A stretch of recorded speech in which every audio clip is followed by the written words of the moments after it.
I refer to the Three Musketeers. These are individuals in the United States who, in the 1950s, got together with their conjoined interest in looking at human sexuality and essentially removing all boundaries and borders for what would be acceptable human behavior.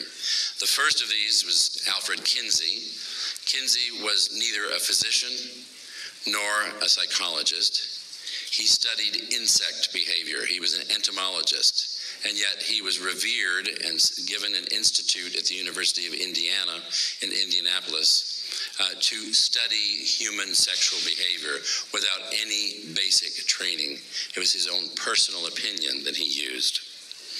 Dr. Harry Benjamin was a family practice doctor who had no training in mental health or counseling, and he practiced in the city of New York for most of the time, but when weather got too hot in New York in the summer, he would move to the West Coast to San Francisco, where it was cooler and more comfortable, and he practiced family practice there.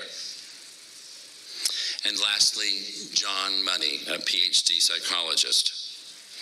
So the sexual revolution sort of took over with the Kinsey Institute at the center, and this happened during the 1950s through the 1970s. And in the United States, as we were going through the crisis of civil rights and the anti-war demonstrations, this blended in as sort of an accepted concept that there needed to be a revolution in the human perception of what was normal and what was abnormal in terms of human sexual behavior.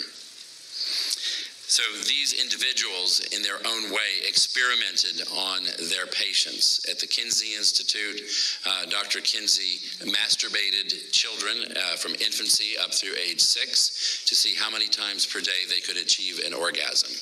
This today would be thought of as sexual pedophilia and you'd be thrown in jail for that. But there are documents in the Kinsey Institute archives that carefully describe the response of these patients. Dr. Benjamin ended up being the physician who treated Christine Jorgensen, sort of the world-famous transsexual in the 1950s. He provided her with hormone therapy and directed her to surgeons in Scandinavia to have the surgeries done.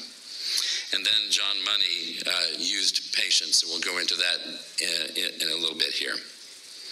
The Harry Benjamin Society was founded in honor of Harry Benjamin.